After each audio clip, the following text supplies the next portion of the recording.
사랑과 은혜가 풍성하신 하나님 아버지, 우리를 창조하시고 십자가로 구원하신 하나님 앞에 우리가 있습니다. 하나님의 말씀을 받으려 합니다. 두렵지만 그러나 큰 기쁨 가운데 이 말씀을 받고자 합니다.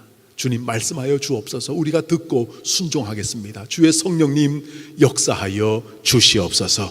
예수님의 이름으로 기도드리옵나이다. 아멘. 인류 역사 가운데 가장 위대하고 가장 아름다운 사건이 있었다고 한다면 그것은 하나님이 사람이 되신 사건입니다. 하나님이 우리와 똑같은 사람이 되셨습니다. 그리고 우리를 찾아와 주셨습니다. 우리를 위하여 십자가 위에서 피 흘려 죽어주심으로 말미암아 우리를 구원해 주시고 하나님의 자녀 삼아 주셨습니다. 예수님은 하나님이십니다. 그러나 동시에 우리와 똑같은 사람입니다. 그래서 우리가 가장 사랑할 수밖에 없는, 우리가 가장 갈망할 수밖에 없는, 우리가 가장 사모할 수밖에 없는 분이 바로 인간으로 오신, 사람으로 오신 예수 그리스도이시다라고 하는 사실입니다. 여러분, 그분은 이 세상을 창조하신 분이십니다. 그리고 이제 이 세상을 마감하실 분이십니다. 그리고 새 하늘과 새 땅을 우리에게 건네주실 분이십니다. 그분은 나를 창조하신 분이십니다. 나를 조성하신 분이십니다. 그래서 그 예수 그리스도는 나보다 나를 더 잘 알고 계신 이 세상의 유일하신 분이십니다. 나를 영원한 사랑으로 사랑해 주시는 분이십니다. 다시 한번 말씀드립니다. 그분을 사모하고 그분을 갈망하고 그분을 사랑하는 것, 여러분, 이것이 바로 신앙생활의 전부입니다. 그런 예수 그리스도께서 사람의 몸을 입고 오셔서 사역하셨던 모습을 여러분 한번 상상해 보시기 바랍니다. 여러분, 예수님께서 모든 병자들을 다 고쳐주셨습니다. 중풍병자, 나병 환자, 그리고 12회 혈루증으로 앓고 있었던 그 여인, 시각장애인들, 그리고 또 농인들, 그리고 말 못하는 사람들, 나면서부터 걷지 못해서 의학적으로는 절대로 걸을 수 없는 사람들을 다 고쳐주시고 다 완전케 해주셨습니다. 우리의 연약함을 예수 그리스도께서 가져가 주시고 우리에게 강건한 은혜를 허락해 주신 분이 바로 우리 주 예수 그리스도이십니다. 여러분, 간음 현장에서 잡힌 여자가 있었습니다. 얼마나 수치스러웠겠습니까? 이제 돌을 들고 그 거친 숨소리를 막 내쉬고 있는 그 유대인들 앞에서 얼마나 두려웠겠습니까? 그런데 우리 주님이 그 여인을 살려주셨습니다. 그리고 세워주셨고 그녀를 사랑해 주셨습니다. 큰 부자였고 국세청장이라고 하는 권세를 가지고 있었지만 그러나 그 마음 가운데 심한 공허함 때문에 괴로워하고 있었던 삭개오, 우리 주님은 그를 만나 주셨고 그에게 구원을 베풀어 주셨고 아브라함의 자손이라고 선포해 주셨습니다. 우리 주님은 죽은 야이로의 딸을 살려주셨고 나인성 과부의 죽은 아들도 살려주셨고 죽은 지 나흘이나 지난 나사로, 그래서 냄새가 나고 있는 그 나사로도 우리 주님께서는 살려주셨습니다. 그런 주님은 어린 아이들과 친구 되기를 참 기뻐하셨습니다. 여러분, 예수님 시대의 어린 아이들은요 아직 인간이 덜 된 존재였습니다. 그래서 인구 조사에 포함도 되지 않았고요, 어린 아이들을 얼마나 무시했는지 모릅니다. 그런데 우리 예수님은 어린 아이들을 귀하게 보셨습니다. 그들을 품어주셨습니다. 그들을 마음껏 축복해 주셨습니다. 그리고 예수님은 우리에게 이런 초대를 해 주셨습니다. 수고하고 무거운 짐진 자들아, 다 내게로 오라, 내가 너희를 쉬게 하리라 말씀해 주셨습니다. 한 걸음 더 나가서 볼지어다 내가 세상 끝날까지 언제나 항상 너희와 함께 할 것이다 라고 언약해 주신 분이십니다. 특별히 여러분, 우리 주 예수 그리스도께서 그분의 입술을 열어서 하늘의 지혜로 복음을 증거해 주셨던 그 상황을 한번 상상해 보시기 바랍니다. 여러분, 그 지혜가 얼마나 놀라웠을까요? 예수 그리스도께서 선포하시는 복음의 능력이 얼마나 놀라웠을까요? 여러분, 그 예수님의 말씀을 듣고 있었던 회중 중에 한 사람이 큰 소리를 외칩니다. 당신을 벤 태가 복되고 당신을 젖먹인 젖이 복됩니다라고 그렇게 외칠 수밖에 없는 우리 주 예수 그리스도의 놀라운 가르침이 있었습니다. 다시 한번 여러분들에게 말씀드립니다. 신앙생활이 무엇인지 아십니까? 여러분, 신앙생활이라고 하는 것 절대로 복잡한 것 아닙니다. 복잡하게 가르치는 사람들 조심하십시오.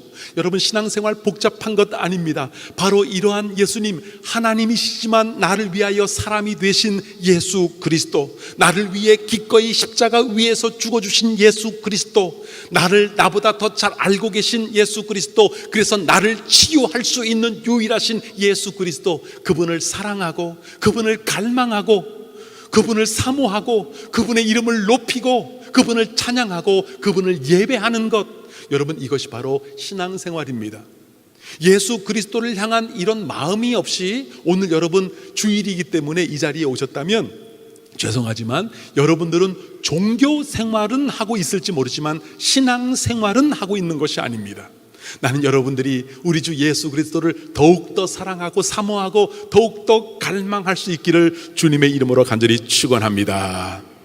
그래서 우리는 이런 찬양을 주님 앞에 드리는 것입니다. 나의 기쁨, 나의 소망 되시며 나의 생명이 되신 주, 밤낮 불러서 찬송을 드려도 늘 아쉬운 마음뿐일세. 나의 진정 사모하는 예수님 음성조차도 반갑고 나의 생명과 나의 참 소망은 오직 주 예수뿐일세. 제가 이 설교를 이미 준비를 해놨는데 이제 내일 여러분께서 받아보실 분이엘에 우리 안 권사님께서 내 인생의 찬송 그 간증을 쓰셨는데 이게 1절하고 5절이거든요. 근데 1절하고 5절 말씀을 인용해서 글을 쓰신 게 있으시더라고요. 별로 안 놀라시는데 여러분, 이게 확률적으로 이게 말이 안 되는 것 아니겠습니까? 같은 영이 같은 성령께서 역사하고 계시구나라고 하는 것을 느끼게 되었습니다. 이런 예수님을 사랑하는 성도 여러분, 우리가 몸으로 뵐 수 있으면 얼마나 좋을까요? 그 예수님을 지금 2000년 전에 육신을 입고 오셨는데 그 육신을 입고 오신 예수님을 지금 우리가 만날 수 있으면 얼마나 좋을까요? 그런데 여러분, 인간의 몸을 입고 계신, 그러니까 몸을 가지고 계신 예수님을 만날 수 없죠. 몸을 입은 예수님을 만날 수 없다. 정말 만날 수 없을까요? 아닙니다. 여러분, 우리는 예수님의 살아있는 몸을 만날 수 있습니다. 오늘 지금 이 순간 만날 수 있습니다. 왜냐하면 예수님께서 승천하실 때에 살아있는 몸을 이 땅 가운데 남겨주셨기 때문에 그렇습니다. 예수님께서 남겨주신 그 몸을 일컬어 우리는 교회라고 합니다. 성경이 우리에게 증거하고 있는 네 번째, 우리가 절대로 잊어서는 안 되는 메시지, 그것은 교회는 주님의 몸이라고 하는 사실입니다. 저를 한번 따라해 주시기 바랍니다. 죄송합니다. 다시 한번, 교회는 주님의 몸입니다. 우리 성경 말씀 한번 볼까요? 에베소서 1장 23절에 있는 말씀 우리 한 목소리로 읽어봅니다. 교회는 그의 몸이니 만물 안에서 만물을 충만하게 하시는 이의 충만함이니라. 에베소서는 교회론이죠. 그래서 1장에 보시면 참으로 풍성한 단어로, 경이로운 단어를 사용하셔서 교회에 대해서 사도 바울께서 설명하시다가 결론적으로 이렇게 말씀합니다. 교회는 예수님의 몸이다. 예수님이 승천하시면서 살아있는 예수님의 몸을 이 땅 가운데 남겨놓으셨으니 그것이 바로 교회라고 하는 사실입니다. 오늘도 여러분들은 예수님을 몸으로 만나시고 가실 수 있습니다. 여러분들의 영안이 깨어 있어서, 영혼이 열려서 여러분들이 함께 예배를 드리고 계신 그 옆에 계신, 그리고 이 공동체 안에 있는 모든 분들을 예수님의 지체로 바라보면서 그분들과, 요즘에는 코로나 때문에 서로 허그하고 서로 악수하는 것이 좀 어려워서 이렇게 주먹 인사를 하고 있지만, 그런 살짝 그 타치가 바로 예수님의 타치를 받는 것이고, 그리고 우리의 영안이 열릴 수만 있다면 이곳 우리가 빌려서 예배드리는 수도금고 체육관이 아니라 살아있는 예수 그리스도의 몸, 그 공동체를 우리가 바라보면서 치유받고 은혜받고 그렇게 해서 돌아갈 수 있게 되는 것입니다. 더사랑교회 공동체가 바로 예수 그리스도의 몸된 공동체가 되고, 이곳에 오시는 분들마다 예수님을 몸으로 만나고 예수님의 타치를 받음으로 말미암아 치유되고 변화되고 그리고 승리하는 인생들이 되시기를 주님의 이름으로 간절히 축원합니다. 그래서 여러분, 우리 교회 이름이 더사랑교회입니다. 더가 TH인데, T는 teaching, 예수님의 가르치는 사역, H는 힐링, 치유하는 사역, E는 evangelizing, 복음 전파하는 사역, 예수님의 3대 사역을 우리가 계속 이어나가겠다 해서 더사랑교회입니다. 그리고 더 정관사죠. 그 사랑으로 more, 더 많이 사랑하겠다라고 하는 것이 바로 우리 교회의 이름의 뜻인 것입니다. 우리 교회의 이름처럼 예수 그리스도의 그 사랑의 사역을 계속 이어나갈 수 있기를 주님의 이름으로 간절히 축원합니다. 자, 그렇다면 그냥 믿는 사람들이 모여 있다고, 모여 있는 곳이면 모든 것들이 다 교회일까요? 여러분, 그것을 판단하실 분은 교회의 주인이신 예수 그리스도밖에 안 계시지만, 그러나 여러분, 예수님의 몸이다 라고 불릴 수 있는 영광스러운 교회는 교회의 사이즈와 상관이 없이, 그런 교회는 세 가지의 증표를 갖고 있으니, 성경적인 교회의 그 첫 번째 증표, 그것은 참된 교회는 오직 하나님의 말씀을 근거로 세워져야 한다는 것입니다.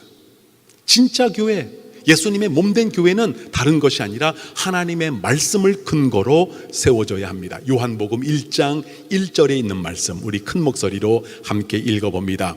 태초에 말씀이 계시니라. 이 말씀이 하나님과 함께 계셨으니 이 말씀은 곧 하나님이시니라. 너무도 중요한 말씀인데, 교회는 왜 하나님의 말씀 위에 세워져야 하는가?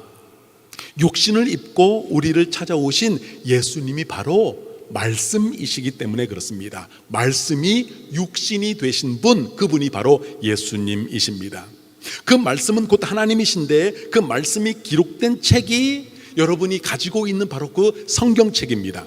물론 그 성경책이 예수님이란 의미는 아닙니다. 만약에 성경책이 예수님과 동일하다면 성경책을 앞에 놓고 엎드려 경배하면서 그것을 숭배해야겠죠. 그러나 그런 뜻이 아닙니다. 말씀이신 예수 그리스도께서 가지고 계신 우리를 향한 거룩한 모든 뜻이 다 기록되어 있는 책이 바로 성경책이기 때문에 우리는 성경 말씀을 하나님의 말씀으로 받고 이 말씀을 근거해서 교회를 세워 나가는 것입니다. 사도행전 20장 32절에 있는 말씀, 우리 한 목소리로 읽겠습니다. 지금 내가 여러분을 주와 및 그 은혜의 말씀에 부탁하노니 그 말씀이 여러분을 능히 든든히 세우사 거룩하게 하심을 입은 모든 자 가운데 기업이 있게 하시리라. 지금 사도 바울은 예루살렘으로 올라갑니다. 그리고 예루살렘으로 올라간 이후에 곧 그는 이 세상에서의 생명을 마감할 것이다 라고 하는 사실을 알고 있었습니다. 그때에 에베소 교회뿐만이 아니라 사도 바울이 세웠던 모든 교회를 향해서 이렇게 이야기합니다. 내가 여러분들을, 모든 교회를 주와 및 그 은혜의 말씀에 부탁합니다. 의탁합니다. 그 말씀이 여러분을 능히 든든히 세울 것입니다. 하나님의 말씀 가운데 있는 교회는 음부의 권세가 흔들지 못하는 든든한 교회로 세워질 것입니다 라고 그렇게 가르쳐주고 있는 것입니다. 더사랑교회는 하나님의 말씀 위에 든든히 세워지는 아름다운 교회가 되시기를 주님의 이름으로 간절히 축원합니다. 여러분, 성경은 절대적으로 완벽한, 전혀 오류가 없는 우리 인생의 내비게이션이다 라고 말씀을 드렸습니다. 만약에 그것이 사실이라면 우리가 우리 인생의 내비게이션에서 눈을 뗄 수 없는 것이죠. 눈을 떼는 순간 우리는 길을 잃고 방황할 수밖에 없기 때문에 그렇습니다. 내가 크리스천입니다 라고 고백하면서 하나님의 말씀인 성경 말씀을 묵상하지 않고 하루를 보낸다? 여러분, 그것은 있을 수가 없는 것입니다. 만약에 그렇게 된다면 길을 잃고 불안과 걱정과 여러 가지 불협화음 가운데 여러분 우리가 얼마나 많은 시간들을 낭비하는지 모릅니다. 만약에 우리가 진정 예수 그리스도를 믿는 크리스천이라면 매일매일 해야 될 것, 그것이 바로 성경을 읽는 것입니다. 성경을 묵상하고 그 말씀 가운데 하나님의 뜻을 찾는 것입니다. 그러므로 저는 도사랑교회 성도님들에게 두 가지를 강조하고 싶습니다. 첫 번째는 현재 여러분 각 목장교회 카톡방별로 공동체 성경 읽기를 매일매일 받아보고 계신 줄로 저는 알고 있습니다. 여러분 그것이 얼마나 중요한지 모릅니다. 매일 그 말씀을 받는 것입니다. 약 한 14분에서 한 17분 정도의 분량인데 유튜브로 받기 때문에 속도가 조금 느리신 분들은 속도를 좀 빨리 해서 들으실 수 있고, 그렇게 들으신다면 약 한 8분에서 9분 정도면 여러분께서 하루에 석 장 그리고 시편 한 장을 읽을 수 있고 1년이면 1독을 할 수 있게 됩니다. 그런데 이 공동체 성경 읽기라고 하는 이 타이틀 가운데 가장 중요한 단어는 공동체입니다.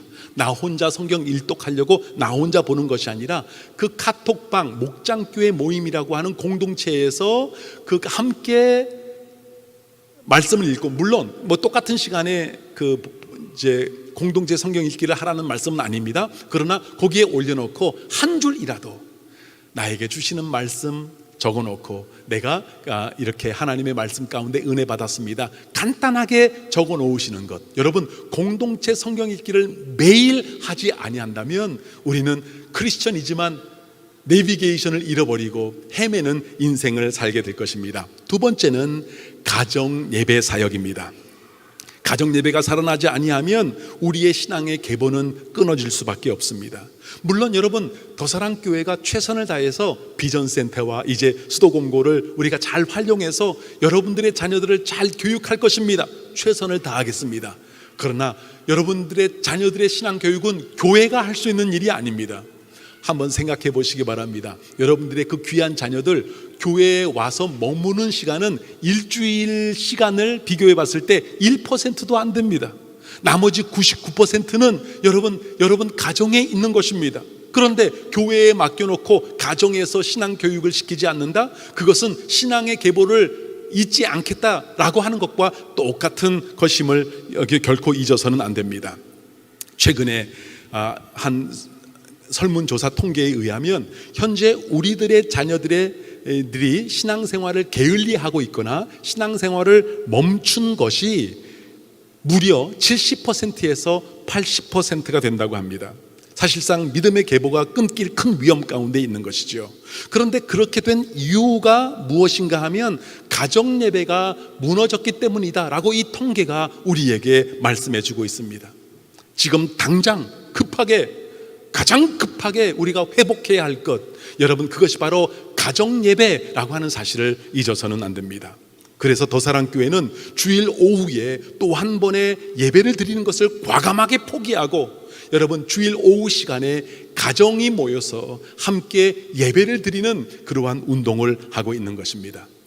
앞으로 더사랑교회는 여러분들이 가정 예배를 잘 드릴 수 있도록 더 많은 자료들을 제공하고 또 저희가 도와드리게 될 것입니다. 많은 분들이 현재는 가정 예배를 드리는 것이 불가능한 상황입니다. 아이들에게 가정 예배 좀 드리자 그러면 화를 벌컥 내고 집을 나가버릴 것입니다. 그렇게 말씀하시는 분들이 계실지 모르겠습니다. 그렇다면 여러분 혼자라도 가정 예배를 드리십시오. 부부가 믿으신다면 부부라도 서로 무릎 꿇고 여러분 가정 예배를 드리십시오. 그리고 간절히 기도하십시오. 주님, 우리의 자녀들이 신앙으로 돌아올 수 있도록 도와주옵소서. 여러분들의 기도에 우리 주님께서 응답해 주실 줄로 믿습니다. 여러분 가정 예배가 너무너무 중요한 겁니다. 목사님, 우리의 자녀들은 지방에 있고요, 해외에 나가 있어서 지금 같이 예배를 드릴 수 없습니다. 아니요, 예배 드릴 수 있습니다. 저희 집 혜민이도 지금 캐나다 토론토에 가 있지만 예배 드릴 수 있습니다. 무엇을 통해서요? 줌을 통해서 예배를 드릴 수 있고, 줌은 여러분 어려워서 못하겠습니다. 그런 분들은 이렇게 하시면 됩니다. 카톡은 다 있으시죠? 가족방, 카톡방이 있으실 겁니다. 거기에 여러분 잘 들으세요. 페이스톡이라고 써서 전송을 합니다. 그러면 거기에 밑줄이 쳐지고 클릭을 할 수 있게 됩니다. 그러면 그거를 딱 클릭하면 어떻게 되냐면 여러분들의 그 가족들이 화면에 다 나타나게 됩니다. 근데 이게 굉장히 비싸요. 공짜입니다, 공짜. 여러분, 이건 정말 놀라운 것입니다. 저희 가정을 예로 든다면 토론토에 있는 혜민이 쌍둥이가 얼마나 사실은 엄마 아빠 떠나서 얼마나 많은 일들이 거기 있겠습니까? 얼마나 많은 일들을 다 얘기하지 못하는 그런 두려움과 걱정, 염려스러운 일들이 얼마나 많이 있겠습니까? 그런데 같이 예배를 드립니다. 그리고 그들을 위해서 기도합니다. 그러면 눈을 감고 간절히 기도합니다, 같이. 그리고 아멘하고, 그리고 예배가 끝나게 되는데 나중에 하는 소리가 뭐냐면 아빠의 기도, 엄마의 기도가 정말 큰 힘이 됐다, 다시 일어설 수 있는 힘이 됐다라고 하는 그런 고백을 하는 것을 듣게 됩니다. 여러분, 가정 예배가 얼마나 중요한지 모릅니다. 혼자라도 부부라도 시작하시면 난 여러분들의 가정 예배가 살아나게 될 줄로 믿습니다. 8월 24일 이번 주 수요일 오전 10시에 목장교회 리더 훈련이 방학을 끝내고 개강 수련회를 갔는데, 그날 한국 PRS 공동체 성경 읽기를 섬기고 있는 박에스라 목사님이 강사로 오셔서 한국 PRS가 수십억 원을 투자해서 만든 공동체 성경 읽기가 무엇인지, 그리고 이것을 어떻게 우리가 나눌 수 있는지에 대해서 특강을 해주시고, PRS 가정 예배의 취지에 대해서 우리에게 큰 도전을 주실 것입니다. 그러니까 여러분, 한 분도 빠지지 마시고 다 오셔서 우리 교회의 비전을 이루어 나가는데 함께 도전받을 수 있기를 너무나 소원합니다. 더사랑교회는 주일 예배 대그룹 모임과 주중에 모이는 목장교회 소그룹 모임을 강조하고 있습니다. 듣고 계시면 아멘. 듣고 계시면 더 크게 아멘.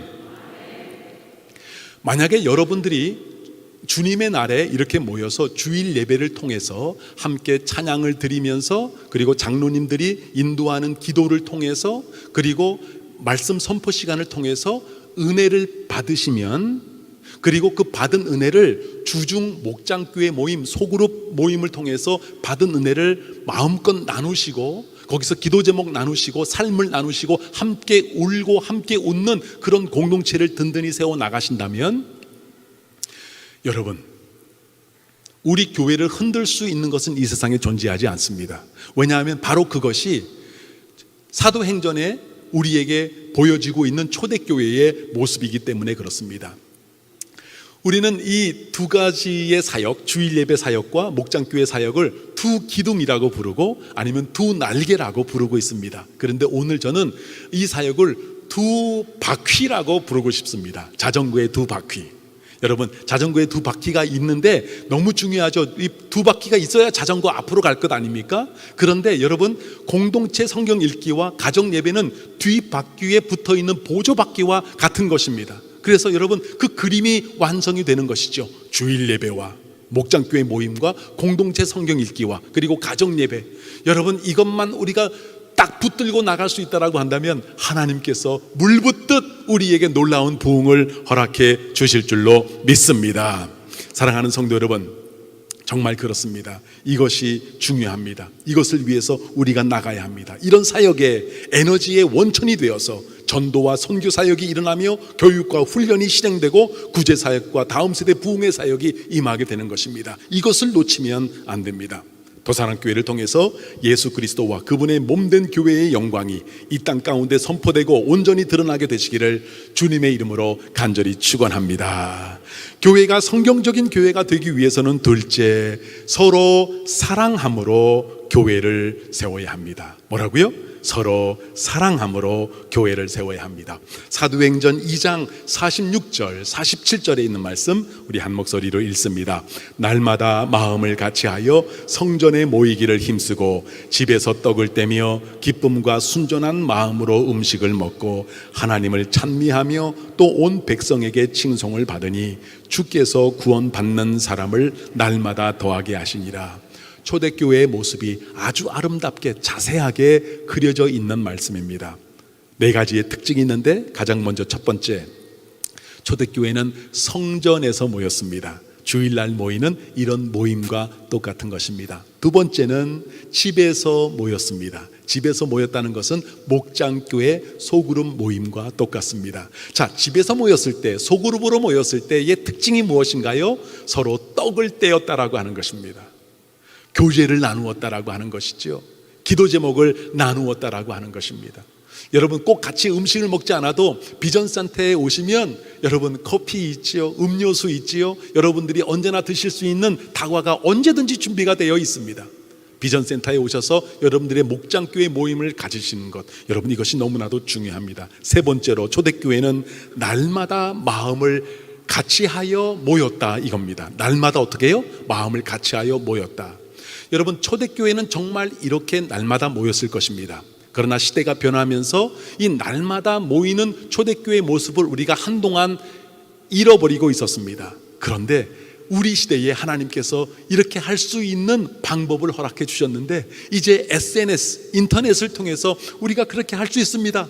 카톡방을 통해서 공동체 성경 읽기를 하면서 매일 날마다 여러분 마음을 같이하여 모일 수 있는 놀라운 길이 열려 있다라고 하는 것입니다. 마지막으로 초대교회의 특징이 무엇인가 하면 온 백성들에게 칭송을 받았다는 것입니다. 여러분, 온 백성들이 교회를 왜 칭송했을까요? 서로 사랑하는 모습이 너무나도 아름다웠기 때문에 그렇습니다. 더사랑교회는 앞으로, 지금도 그렇지만 앞으로 영원토록 여러분 어떤 사람이 파워를 쥐고 뒤흔드는 그런 일은 있지 아니할 것입니다. 누구에게 잘못 보이면 신앙생활이 힘들어지는 그런 교회 절대로 만들지 아니할 것입니다.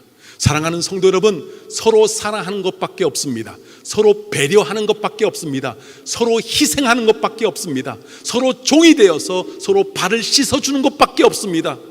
내가 누구다 라고 하면서 그렇게 머리를 세우면서 자기가 주인 노릇하려고 하는 것, 여러분 우리는 그 분쟁을 겪어왔기 때문에 우리는 절대로 그런 일이 없을 것입니다. 제가 숨쉬고 있는 순간까지는 절대로 그런 일이 있지 아니할 것입니다. 여러분, 어떻게 우리가 온 백성들에게 칭송받을 수 있겠습니까? 난 이런 사람이야 라고 뻐기는 사람들이 모여있는 것이 아니라 다 섬기고 다 사랑하고 다 배려해주는 그런 모습이 있을 때 하나님께서 허락해 주신 부흥이 우리에게 임하게 될 줄로 믿습니다. 여러분, 우리가 지금 이 플로어에서만 모이고 있습니다. 지금 우리가 넉넉히 모이고 있는데 이것을 좀 촘촘하게 우리가 모이게 된다면 이 플로어에서 모이는 것, 그리고 이 관객석에 여기 모든 분들이 꽉 차면 약 한 2,000명까지는 넉넉히 차지 않을까 그런 생각을 합니다. 여기에 복음을 들어서 구원받은 백성들이 가득 차서 하나님을 예배하는 부흥을 꿈꾸시는 분들은 크게 아멘 해주시기 바랍니다. 그 아멘 소리가 너무 작아요. 아침 안 드셨습니까? 다시 한번, 그런 부흥을 꿈꾸시는 분들은 크게 아멘 해주시기 바랍니다. 여러분, 그렇게 될 수 있습니다. 그 길이 뭐냐면 다른 길이 아니라 서로 사랑하는 길입니다. 기쁨이 충만한 곳입니다. 절대로 다른 모습이 있어서는 안 됩니다. 한 개인의, 한 목사의 어떤 욕심이 이루어지고 성취가 이루어지는 그런 교회가 아니라 정말 서로 사랑하는 교회, 그래서 그 사랑이 넘쳐서 이웃들에게 나누어지는 그런 교회, 그런 교회가 된다면 사랑의 향기를 받고 이 주위에 있는 그 수많은 아파트들의 그 잃어버린 영혼들이 다 오게 될 줄로 믿습니다. 그런 은혜가 우리 모두에게 임하게 되시기를 다시 한번 거룩하신 주님의 이름으로 간절히 축원합니다. 교회가 성경적으로 든든히 세워지려면 셋째, 우리 한 사람 한 사람이 적극적으로 두 날개 사역에 동참해야 합니다. 에베소서 4장 11절 12절에 있는 말씀, 오늘 본문 말씀 우리 한 목소리로 읽겠습니다. 그가 어떤 사람은 사도로, 어떤 사람은 선지자로, 어떤 사람은 복음 전하는 자로, 어떤 사람은 목사와 교사로 삼으셨으니 이는 성도를 온전하게 하여 봉사의 일을 하게 하며 그리스도의 몸을 세우려 하심이라. 하나님께서 교회 역사 가운데 어떤 사람은 사도로, 어떤 사람은 선지자로 세워주신 적이 있습니다. 그러나 이런 직분들은 지금은 존재하지 않습니다. 지금 존재하는 것은 복음을 전하는 자, 그리고 목사, 그리고 교사라고 하는 그런 영적인 리더들이 세워지게 되었습니다. 하나님께서 또 교회의 주인 되신 예수 그리스도께서 이런 직분자들을 세워주신 이유가 무엇인가 하면 너희들 잘난 거, 너희들 원하는 거 한번 마음껏 해봐라, 그게 아니라 여기 보시면 그렇게 하신 이유는 이는 더사랑교회에 속해 있는 모든 성도님들을 온전하게 만들기 위함이다 라고 하는 것입니다. 믿으십니까? 여러분들은 온전해질 것입니다. 어떻게 하면? 주일날 와서 은혜 받고 목장교회 모임을 통해서 은혜 나누고 공동체 성경 읽기를 매일매일 하고 그리고 가정 예배를 다시 세우게 되는 여러분 온전하게 되는 것입니다. 온전하게 되어서 어떤 일을 한다고요? 섬기는 일을 하게 됩니다. 그것이 바로 그리스도의 몸된 교회를 세우는 일이다. 가장 아름답고 가치 있는 인생이다 라고 하는 사실을 성경이 증거하고 있습니다. 두 분의 간증으로 오늘 설교를 맺고자 합니다.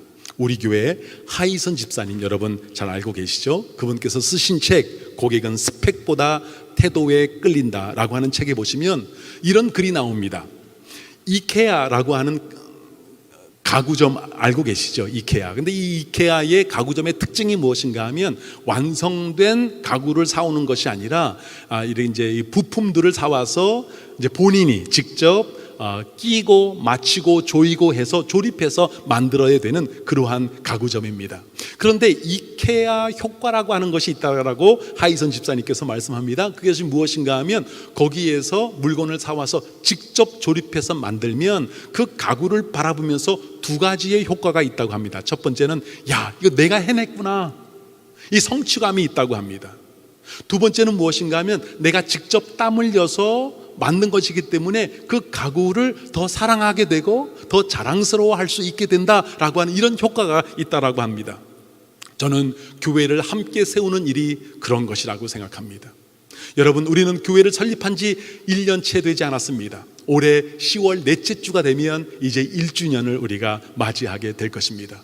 여러분, 이 교회는 다른 사람이 세우는 것이 아니라 여러분 한 분 한 분이 세워가는 그런 교회입니다. 할렐루야. 여러분, 내가 아니면 이 교회는 세워질 수가 없는 것입니다. 이것은 내가 그리고 우리가 함께 세워가는 교회 공동체이다. 주님의 몸된 교회다라고 하는 사실을 잊지 말아야 합니다. 그렇게 나의 헌신으로, 나의 희생으로, 나의 봉사로 세워지는 더사랑교회, 그 교회를 바라보는 여러분들의 눈길은 그 교회의 영광을 더 잘 보게 될 것입니다. 그리고 이 교회를 더욱더 사랑하게 될 것입니다. 나는 여러분들이 그렇게 될 수 있기를 간절히 소원합니다. 두 번째 간증의 주인공은 우리 교회 직원이신 신혜영 집사님이십니다.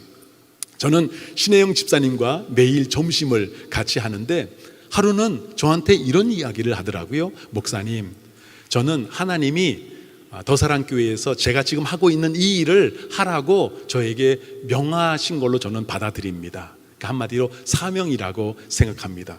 그런 생각을 하고 제가 하고 있는 일을 돌아보니까 정말 제가 하고 있는 일이 너무나 소중하고 중요한 거예요. 내가 갑자기 빠져버리면 이 교회가 어려워지고 예배를 잘 드릴 수 없고 사역이 또 어려워지고 또 박노철 목사님 사역을 내가 옆에서 돕는데 내 도움이 아니면 목사님이 어려움을 당할 수 있겠구나라고 하는 생각이 들었습니다. 그래서 그 생각이 드니까 더 기쁨으로 더 감사함으로 섬길 수 있게 되었다라고 하는 이야기, 그런 기특한 이야기를 하더라고요.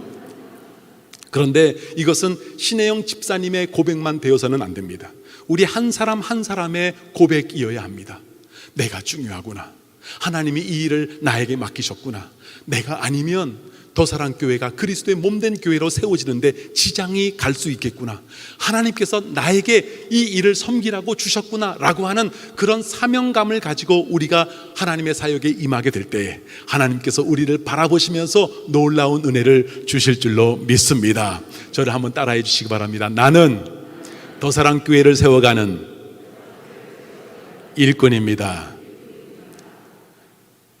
또 따라해 주시기 바랍니다. 내가 없이는 더사랑교회가 완전해질 수 없습니다.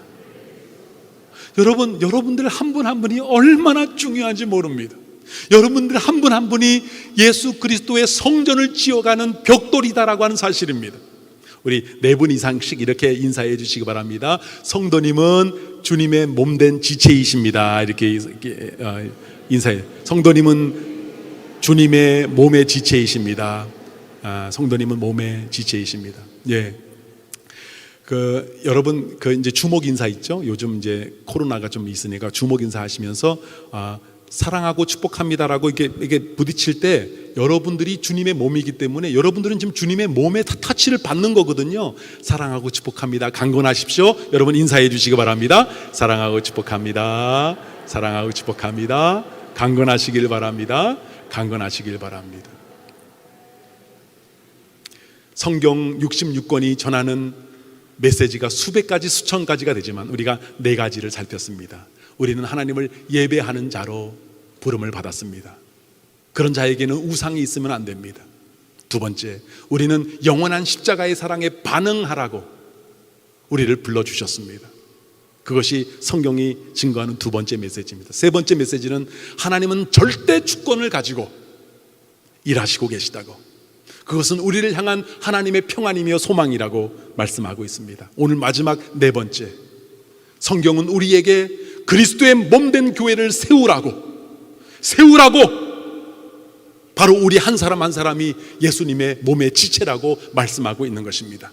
그 말씀을 꼭 기억하시고 함께 교회를 세워나가는 아름다운 영광과 기쁨이 우리에게 있게 되시기를 주님의 이름으로 간절히 축원합니다.